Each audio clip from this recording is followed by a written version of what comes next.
Mr. Minister, dear Aurélien ROUSSEAU, thank you for being with us today. Thank you for your invitation. It was very important that we could have you here for a certain number of topics. You have already occupied strategic, regional, national functions, and as a Minister of Health and Prevention, how do you see the state of the situation, the status of the situation? And even in like from 0 to 10, where would you put the cursor in terms of pain? Yes, well, your scale of pain, in fact, it works just on an average way. Simultaneously, the system, and this is the term I used before, between the HAS, a person is hospitalized in Pompidou for a serious tumor, and he said to me when he was leaving Pompidou, each time I leave the hospital, I think this is fantastic, but it's also fragile. And I want to take these two adjectives up. This morning, I was with teams at the SAMU 94, Val-de-Marne, with different psychiatric regulations. And this is fantastic for what is going on, but at the same time, a few meters away, you have these departments where we can't even open up beds. So for me, personally, this is really a real conviction. There are lots of common points of what's happening in the city medical area. We should oppose them. We say, okay, pain, loss of meaning. We say professional mobility. When we say the young, they no longer want to work like before. When we hear this in the health area, this is really something that it really strikes us. So we say maybe everything is broken. And for the first answer, the pain scale depends on the hour, and at the same time, very fragile at the same time. This is true. It's probably the diagnostic that we all do here. Now, concerning the national strategy in 2023 for a 10-year period, so to go for, and also to going all the way to 2030, actually. So we are really late, lagging behind the Swedish, who we're lagging behind in our age, life expectancy. So it's important to be able to really have healthcare, but also prevention for men and women, and also for money-related issues. We're in Chamonix. Yes, we are here in Chamonix. First of all, I feel what's really important, and in the functions I occupied, I insisted for the ministry called the Ministry of Health and Prevention. And it's not just to really have, this is much chicer to do this. I think prevention is not simply something that it can be reduced to a soft science or soft medicine. The main areas of innovation are in prevention. Now, you could predictability for certain pathologies is important, but also concerning, yes, we're experiencing this right now. We have the Beyfortus, we can't say the name. The Beyfortus, we're the 4 countries in the world which have done a vaccination campaign, immunization, which is a very important one. And we said 5 to 10% of adherence. And so for the immunization issues with the parents is something we have to really handle. So we have to really deal with this because the incidence of the bronchial issues. So last year, we all experienced these 3 pandemics. We had all these crises, the children that were sent 500 kilometers out of Paris, their parents were following them, and that was very difficult for the parents to do that. So, and I believe that we do have to really invest in this area. And also, it's very important. And in fact, I proposed to the President of the French Republic and the Prime Minister to allocate some credit funds, credit which is for innovation, which could be for which is earmarked for the decarbonated industry or the quantic, and to have this budget to some million euros to develop this knowledge. But also this is for research also. I think we are lagging behind in our research concerning prevention in France. Last week, and it's very chic to say this, I was at the UN and there were lots of health issues that were in the agenda. And we also say Cocorico, we're very happy about that. But we're lagging behind certain countries, but not just behind Canada, but also other countries. And I am convinced that with Béfortus in this campaign, HPV, but also at the same time with banalization of barriers gestures, we can convince so our health system, in other words, will not succeed if we don't make these changes. It won't work because even in numerous apertures and even cooperation, even sharing tasks, the reality is that tension in demographic reasons, aging of population as well, concerning chronic diseases, and also the facts that health professionals, just like in society itself, they aren't working like their predecessors were working. So we need to have a change in our system. In my opinion, this element is prevention. But once again, I'm just saying this to have this kind of a good feeling. No, and you had the kindness of inviting me. I was the DG of RS in France during COVID, when you were and the different walking around, but maybe not the right word to use. I do remember very well. There were days and nights in the 28th, 29th of March 2020 in reanimation facilities. These were people that were overweight. They had very, very difficult to handle these incidents. People that came from ethnic minority groups because of poverty. And it was difficult for them we did not anticipate them, and so these people died. And perhaps we need to really do something about this in Saint-Denis, but they were also hospitalized in Paris. And so for me, this experience was really difficult because we cannot do as if we had not seen this. We had 400% of over mortality in the youngest department of France. And these are because of social inequality reasons. And so all of this, for this reason, we need to really do something about this. When we observe the different lagging behind in screening of cancers, like especially in breast cancer, and also 60,000 women that have breast cancer every year. We have to really have operations that have them steered with modified steering between CANAM and the ERS. We have to really focus on this. And we have the epidemiological and following up tests that have to be done. We have to move because the reality of our society is that the relationship with health is different. And so it's our job to move because otherwise the system will really collapse. Yes, of course. I listened to you with great attention. We had the President of the Republic. He launched the vaccination for the papillomavirus for the children from 11 to 14 years of age. So we had a lot of the uterus cancers that are connected to this papilloma. And so this long-term approach, 20, 30 years. How do we do this transition between everything that's happening and concerning anti-cancer vaccination, accelerating in the different labs were seeing this. It's just fantastic and remarkable. How can we continue to treat cancers in these centers that are equipped for that, while we still push on the fact that tomorrow we won't need it? When we ensure this transition, how can we do this? We don't have any sanatoriums now, because how can we do this transition politically speaking? I think it's very difficult, and I think this transition creates uncertainty. We do see this. In fact, we see this even in the choice of the different interns. They create uncertainty.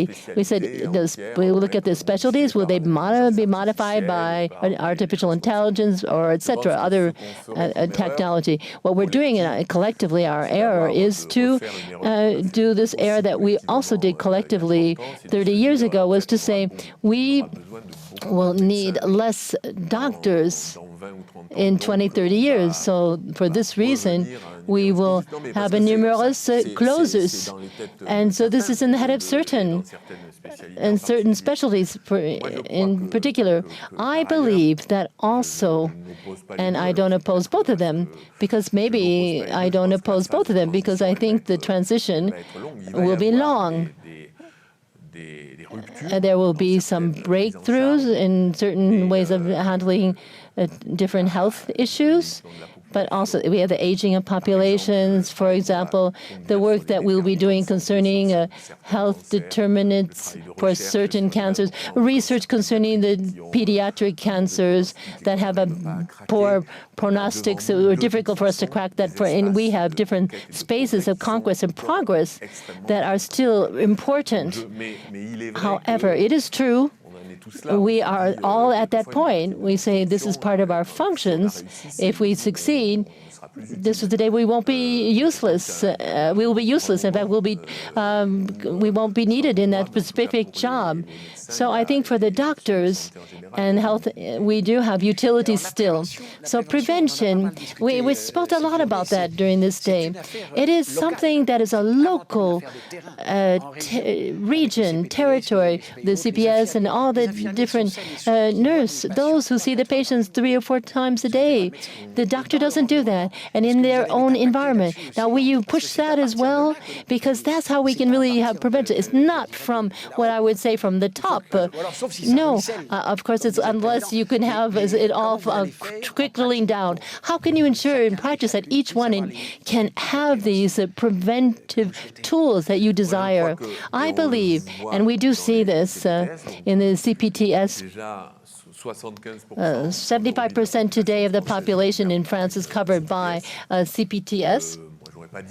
I would not say we would really be at that figure. However, COVID, in fact, as DG DRS was in part of my very part was the number of CPS that we actually could come out with. Now, in COVID, they accelerated this cooperation, and I believe that the triptych, the good professional at the right time for the right person, this, first of all, is for prevention. Yes, in fact, you do have an interest in having a pedicure podologist to handle the foot of a diabetic person and to really anticipate different complications rather than a doctor. I would take that as an example because it's true. For all the different paramedical professions, it's the same. If this culture that's progressing and really quickly, you can have sharing of tasks. That's really essential. In fact, we're amongst ourselves. We can say things frankly. 1 year ago, we, in fact, some of our different medical trade unions will come up with me later when I leave and say this. But if we had announced concerning the different genes, we could have different we would have to we could have the pharmacist handling this. I would not have been able to get out of this room. The angine is 6 million consultations per year. The assisted is also a large number of consultations per year. Now, you have cystics that can be pyonephretic. You have angines as well. We all have this in mind. the different kinds. So you have the sharing of the tasks in the protocol, which is supervised by the doctors. This is where we also can have space to do prevention.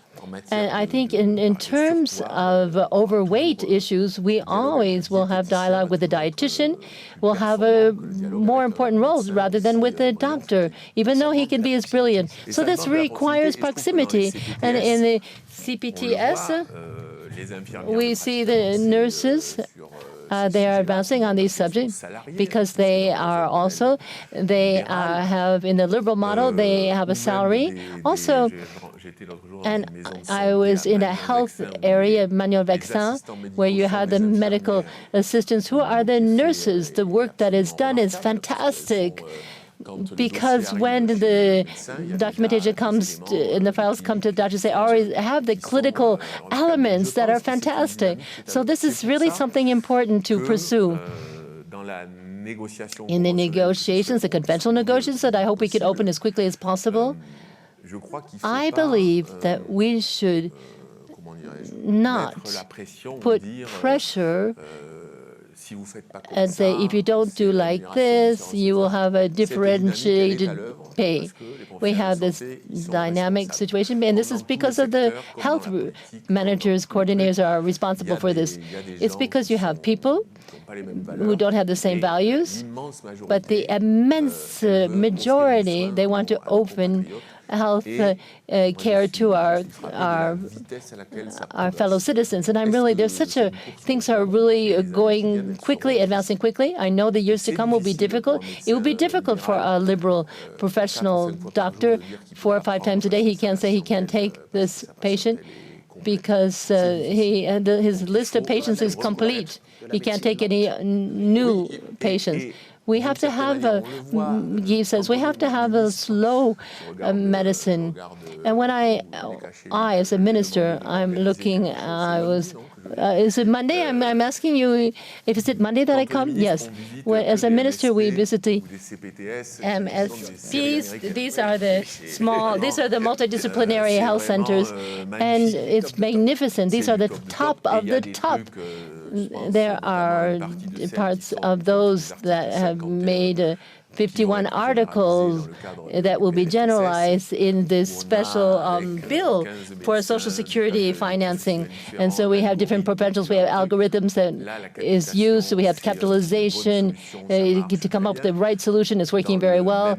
And at the same time, the ministry and the public authorities have to be capable of responding to the doctors, that the doctor is not visited so much by the minister, because he doesn't see him in his cabinet very much. And today they are really on the front line of the response, especially turn the volumes of healthcare in our country. You don't have 2 different categories. You don't have the modern, you have those who are less modern. I want to say this very clearly. It's certain, and I hope that in the long term, the shared exercise in a coordinated manner will progress, because we can handle better and we will have this holistic vision. We don't have to just point our finger and make the different doctors feel guilty if they practice medicine in a different way. I am very much down to earth. And they do a lot of different acts, which enable us to handle a lot of volume that we wouldn't be able to absorb otherwise. So it's on this basis here that I want to really take the conventional negotiations up. Now, in the reflections today, we were talking about the relevance and quality of the different acts, and we're talking about the to have different levels of hospitalization. You have the small hospitals where they should no longer have to do surgeries with anesthetics and maternity. We transfer them into these different health cities where you can have local small emergencies and also do rehabilitation at these small hospital cities. Are you in agreement with these different levels? We keep the buildings, we keep the personnel. So in the level 2, we can have surgery and rehabilitation, and then level 3 will be the more complex level. Do you think this is a project that you find is a good one? I find it's a good project because You can call it, we can discuss the name, if it's called Health City or Health Center, whatever. But this is a good approach, and we cannot keep exactly the same personnel, the same volume, because in a lot of proximity hospitals, you have some common different treatment that helps really finance construction. So I have the feeling that in political terms, we are really between two different tendencies. What would have happened 1 year ago if we had spoken about cystic angines? I am frapped and struck by the dialogues I have with the elected officials. There is a collective maturity concerning what we have experienced. It's not a miraculous situation, but for example, this summer when we had emergencies and the different closures we had, different hospital facilities. We had this deterioration of our facilities, so we had you open up, you keep open up at night, or you close your emergency. So that was issues on the board, and so the elected officials really supported this dynamic situation, because also I'm constrained to say, because there were lots of actions in this business, because the ERS did a great job when we had the application of this WARIS for the interim functions. And so part of the discussions that were hard to impose, and one of the subjects, in fact, that is important for you, I know, is with a structure that's too small. We don't have the same quality of healthcare. In any case, you have the demographic situation and the attractiveness. And if we had hundreds of millions euros even in a budget, but however, we realize that when we see that there's a territorial chain network, and then we have this subject. This is where the SAS, which had this conviction that come from the president, and François Braun also said the SAS is essential in the fact that you have security, you have appointments that can be proposed to you at one of these specialist doctors or a practitioner. I believe that we need to go back to these different levels. And for example, a part of the different university hospitals, so they are proximity hospitals, so they also are very high-level hospitals. We have to give them space, mobility, and resources to be really cutting edge. We have to work at the universalization for the university hospitals. There's some Rouen, for example, the faculty of Rouen and the university hospital, and in Le Havre University as well.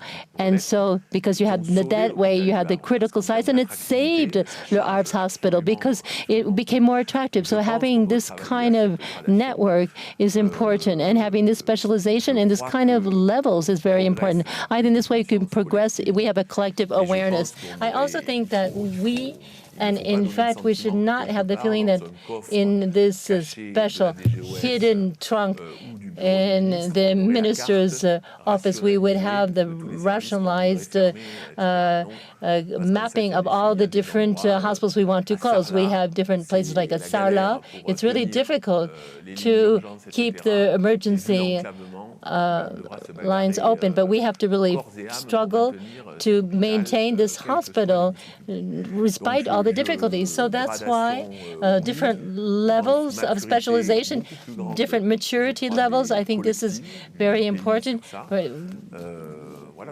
And I rather am optimistic, reasonably so, even though it's very, very dangerous for the Minister of Health to say he's optimistic. So I withdraw what I just said. Well, we'll keep it secret.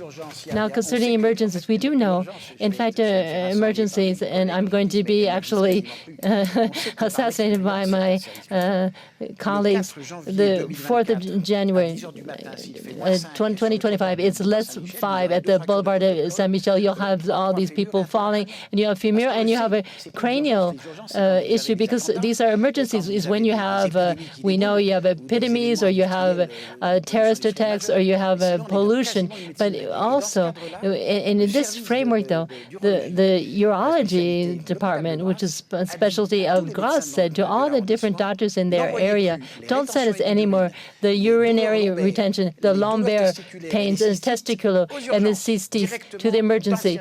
Go to the urology department right away, and that handles it, because urology ward can handle this directly. So if each specialty area, could it not take those emergencies that are concerned with them, rather than having everyone going to the emergency ward? And this is really horrible, the emergency ward, and they can't do anything. Could we not have specialists?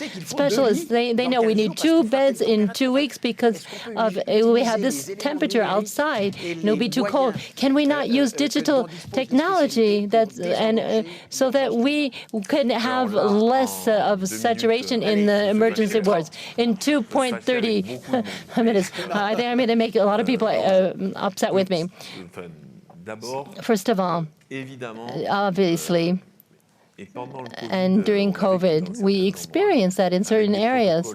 We had protocols, we progressed, and the emergencies wards are really considered like the entry point, single entry point in a hospital. I think of Pontoise, where we were working on a protocol, and I do remember opening up a webinar, and you had epidemiologists, and you had pneumologist specialists with 1,000 different liberal profession doctors. And so we structured the different being screening, and we had indicators that were good. We didn't have much movement, as we said. So we've said they did not make any mistakes in the area. So this subject exists.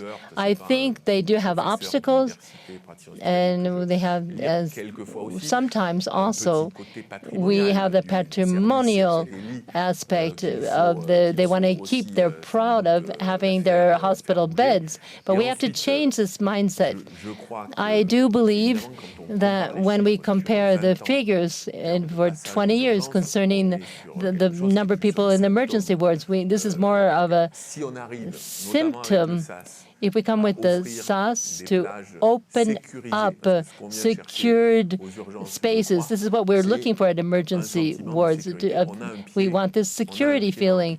And then we have our foot in the hospital. If we can have this appointment tomorrow, after tomorrow, with a professional who is a right professional, then it changes everything. And then my combat, I don't maybe like to use this word, it's like a warrior kind of term, but this combat also is where we open up beds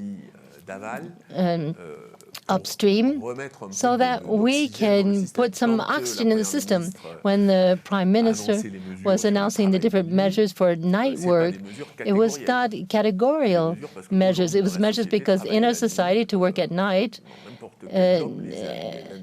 the industry also has the same time of recruiting also to work in these 3 different shifts and to work at the night shift. So it's a difficult situation. You have to respond to night work. I think the figures of recruitment and recovering of activities, opening the shy opening of certain beds, and this can give us some meaning and pride too, because when we're healthcare medical staff, when you see people also on a stretcher, it's painful. So the battle is to open up beds, not just for the pleasure of doing it. But however, this would be a symptom that we can recruit. We have good recruitment campaigns. And also, I also say this because I think of all the risk I'm taking talking, so I want to also cover be very careful now. This subject, as I was saying earlier, subjects are posed between the cities and hospital, but it's also the same between hospitalization in the public area and private area. Now, concerning emergencies, we have to be capable of lowering the pressure by the south and also by an upstream. And we have a lot of need to progress concerning direct access to the different departments. There, for example, when we have follow-up of cancer, they make you go back to the emergency room. And really, this is really not the right way to go. Innovation, artificial intelligence, management of flow, that can really change things from that point of view.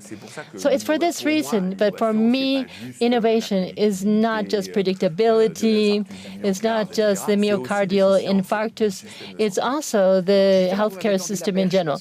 So, well, yes, this is good for a transition. Why not launch a real national healthcare system which will enable the different actors, the private or public ones, they can sign a contract to respect it and to work together, even going beyond the hospital function. For example, you have a hospital near the beach. We would have, everybody would all agree. We would get this space, we get together and do it there. We can have a merge, we can keep the tools, we keep the traditions, but work together really in this common contractual relationship.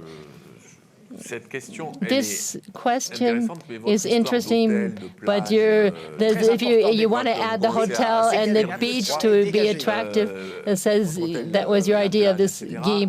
Well, I experienced that, and I experienced that with Mine Garbi, with the different Libato, Ramsey bosses during the COVID. We met. It was not a service, but yes, hospitalization in the private sector. They participate in the public services for healthcare. And already to say this, we have this major subject of equity. We need to maintain that and adhere to that. We have difficulties that are different between public and private hospitalization for certain subjects. For example, who the PDFDS, the special bill for financing of Social Security. So we have to keep this, and it's very difficult. We have to keep on board with the financing. And I say this now, I'm going to try to catch up an error that I made, and I assume this error. In fact, I assume the fact that it's an error, and the signal sent to the private hospitalization for the different night issues that we would handle it for the public, we would cover it for the public, and this was not a good signal because most of the hospitalization at the night is 95% in the public. This is a bad signal, and I should have made another choice, even though if we were at the end of the financial arbitration, where we were looking for this arbitration in a fine-tuned manner. But equity is important, and I think we don't necessarily need to have a big bang to say that we work together.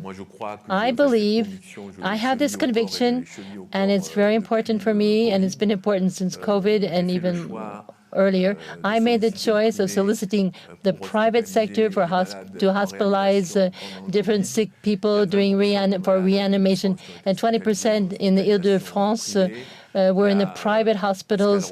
And Pascal Rocher, Lamsey, he also took his health care workers from Bordeaux to arm the clinics elsewhere. And this is what we need to do. We need to go sit around the table in 24, because we have a pluriannual vision is what we have, but we should not hide. We have difficult years to come because the expenditures for healthcare is increasing too quickly.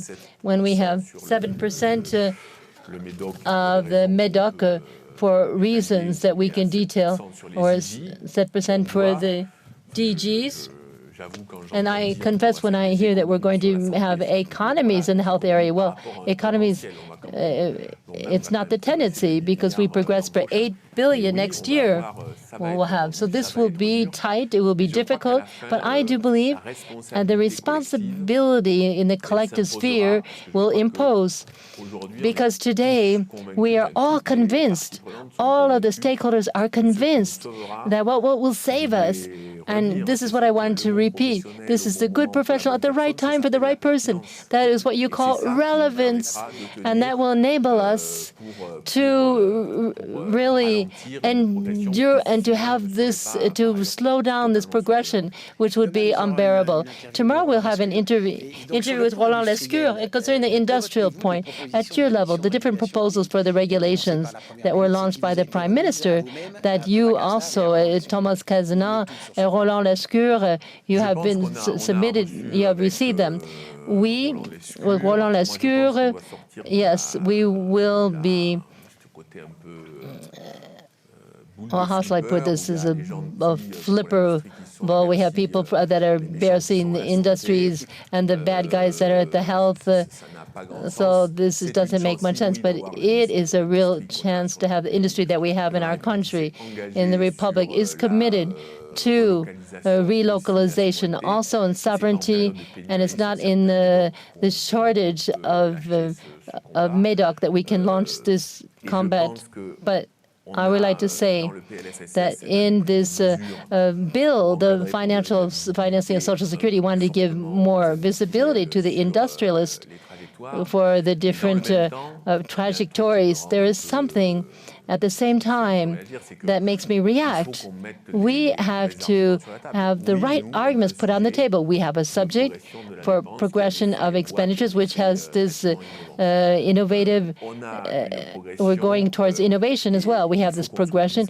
We have to collectively work on this. We have different measures of this bill on the financing of Social Security so that we can lower the consumption of antibiotics, for example, to put pressure saying that France will be a quasi third world country for access to medication. No, that's not at all. That does not respond to what we do in the health area with and also with CHAM to have innovative medication. When we look at the whole basket of products, it's something where you don't have any we don't have any market authorization proposals right now, but we do have research on innovative products, medication. This is very important. I think we need to be very transparent. Then for this reason, I was, since July, concerning the questions of franchising, where can we have economies, and at the end, the budget of our common good, which is Social Security, also Social Security and health. And it's important that financing is based on the contributions of the workers, employees, rather than the compensation from the state, the government. Can you continue with this bill? This is an annual bill for the financing of Social Security. We have X. Couldn't we have it just can we get rid of this annual, maybe have a 5-year period for this bill of financing of Social Security, also for the materials and medication, for both of them? Well, we're going to start with our examination of this bill and review of this bill in a few weeks. So they're going to be working on this. We need to have visibility, pluriannual visibility. I think we also are culturally lagging behind. So to have a real understanding, what are the social finances, what's behind it, what is the dynamics behind it. It's important to understand better different societal issues, for example, like we have temporary pay for day work, for replacements, so we have to really deal with this. There are certain elements for this bill for the finance of Social Security. The Prime Minister yesterday was really saying the government is responsible to have visibility all the way to 2027, and this is what I was saying earlier. work concerning a pluriannual vision. We can do this because we have the annual budget period. And so this would be possible. We have previsibility. It's not just the private actors that need it, but it's also something very important for the public actors, where everyone in the medical area is impacted by this. And we need to have something that will not necessarily just be a cathedral, even if it's a small chapel. That's okay, because we will give us the major lines for the different orientations that we'll have. So just to go back over the National Health Service, the idea would be public or private, when they sign the contract, they have the same compensation payment. There's no difference between clinics or hospitals. Yes, okay, very good. However, this means that we would be taking up the same constraints for the healthcare. It's a non-programmed healthcare or the unscheduled healthcare. So what we lose in productivity, for example, these issues have to be also handled. And this can be done implicitly. You have different private actors in the room here, which keep clinics open that are really practically not profitable because they have a global contract. But maybe we can advance in that area, and I do hope that we can get everyone on the bandwagon for this public or private service for the health. So we can have both working together, private and public hospitalization working together. Thank you very much, Mr. Minister, for your important contributions.